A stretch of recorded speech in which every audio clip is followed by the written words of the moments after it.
Kemaharajaan Sriwijaya bercirikan kerajaan maritim, mengandalkan hegemoni pada kekuatan armada lautnya dalam menguasai alur pelayaran, jalur perdagangan, menguasai dan membangun beberapa kawasan strategis sebagai pangkalan armadanya dalam mengawasi, melindungi kapal-kapal dagang, memungut cukai serta untuk menjaga wilayah kedaulatan dan kekuasaannya.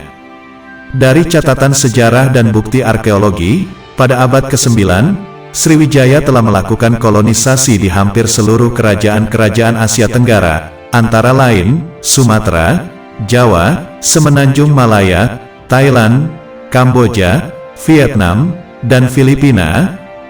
Dominasi atas Selat Malaka dan Selat Sunda, menjadikan Sriwijaya sebagai pengendali rute perdagangan rempah dan perdagangan lokal yang mengenakan biaya atas setiap kapal yang lewat. Sriwijaya mengakumulasi kekayaannya sebagai pelabuhan dan gudang perdagangan yang melayani pasar Tiongkok dan India.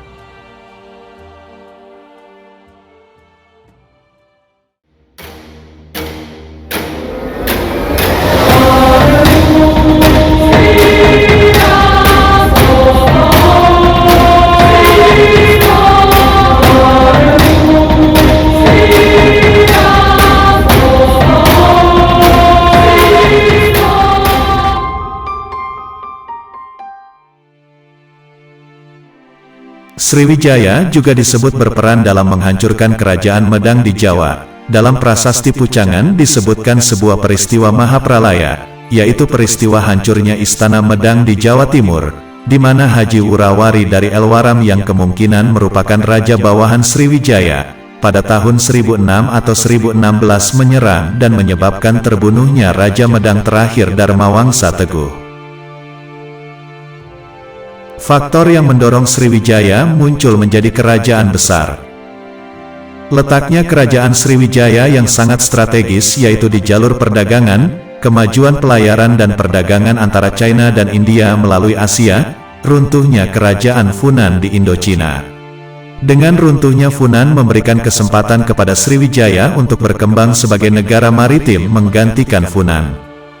Sriwijaya mempunyai kemampuan untuk melindungi pelayaran dan perdagangan di perairan Asia Tenggara, dan memaksanya singgah di pelabuhan-pelabuhan yang dikuasai oleh kerajaan Sriwijaya.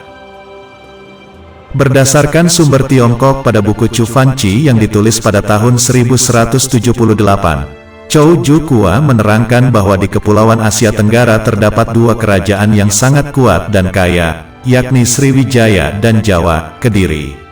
Di Jawa dia menemukan bahwa rakyatnya memeluk agama Buddha dan Hindu, sedangkan rakyat Sriwijaya memeluk Buddha. Berdasarkan sumber ini pula dikatakan bahwa beberapa wilayah kerajaan Sriwijaya ingin melepaskan diri, antara lain Kinpi, Kampe di utara Sumatera, dan beberapa koloni di Semenanjung Malaysia.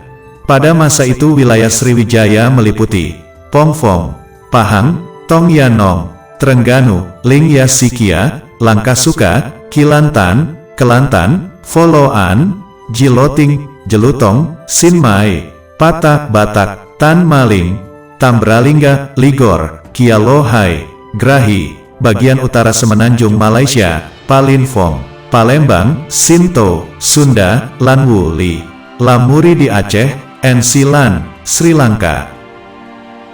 Pada tahun 1288, Singosari, penerus kerajaan Kediri di Jawa, menaklukkan Palembang dan Jambi selama masa ekspedisi Pamalayu. Di tahun 1293, Majapahit pengganti Singosari dan memerintah Sumatera. Raja keempat yaitu Hayam Wuruk memberikan tanggung jawab tersebut kepada Pangeran Adityawarman, seorang peranakan Minang dan Jawa. Pada tahun 1377 terjadi pemberontakan terhadap Majapahit. Tetapi pemberontakan tersebut dapat dipadamkan walaupun di selatan Sumatera sering terjadi kekacauan dan pengrusakan. Kedudukan Sriwijaya makin terdesak karena munculnya kerajaan-kerajaan besar yang juga memiliki kepentingan dalam dunia perdagangan, seperti Kerajaan Siam di sebelah utara. Kerajaan Siam memperluas kekuasaannya ke arah selatan, dengan menguasai daerah-daerah di Semenanjung Malaka termasuk Tanah Gentingkra. Jatuhnya Tanah Gentingkra ke dalam kekuasaan Kerajaan Siam mengakibatkan lemahnya kegiatan pelayaran dan perdagangan di Kerajaan Sriwijaya. Di masa berikutnya, terjadi pengendapan pada Sungai Musi yang berakibat tertutupnya akses pelayaran ke Palembang. Hal ini tentunya sangat merugikan perdagangan kerajaan. Penurunan Sriwijaya terus berlanjut hingga masuknya Islam ke Aceh, yang disebarkan oleh pedagang-pedagang Arab dan India. Di akhir abad ke-13, Kerajaan Pasai di bagian utara Sumatera berpindah menjadi agama Islam. Maka sejak akhir abad ke-13, Kerajaan Sriwijaya menjadi kerajaan kecil dan wilayahnya terbatas pada daerah Palembang. Kerajaan Sriwijaya yang kecil dan lemah akhirnya dihancurkan oleh Kerajaan Majapahit pada tahun 1377. Pada tahun 1402, Parameswara, pangeran terakhir Sriwijaya, mendirikan Kesultanan Malaka di Semenanjung, Malaysia. Faktor-faktor penyebab runtuhnya Kerajaan Sriwijaya. Kerajaan Sriwijaya mundur sejak abad ke-10, yang disebabkan oleh faktor-faktor berikut ini: perubahan keadaan alam di sekitar Palembang, Sungai Musi, Ogan Komering, dan sejumlah anak sungai lainnya membawa lumpur yang diendapkan di sekitar Palembang, sehingga posisinya menjauh dari laut sehingga kapal dan perahu sulit untuk merapat.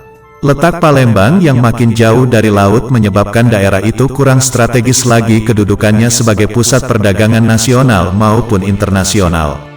Sementara itu, terbukanya selat berhala antara Pulau Bangka dan Kepulauan Singkep dapat menyingkatkan jalur perdagangan internasional, sehingga Jambi lebih strategis daripada Palembang. Dalam bidang politik, Sriwijaya hanya memiliki angkatan laut yang diandalkan. Setelah kekuasaan di Jawa Timur berkembang pada masa Airlangga, Sriwijaya terpaksa mengakui Jawa Timur sebagai pemegang hegemoni di Indonesia bagian timur dan Sriwijaya di bagian barat. Adanya serangan militer atas Sriwijaya. Serangan pertama dilakukan oleh Teguh Darmawangsa terhadap wilayah selatan Sriwijaya pada tahun 992, hingga menyebabkan utusan yang dikirim ke China tidak berani kembali.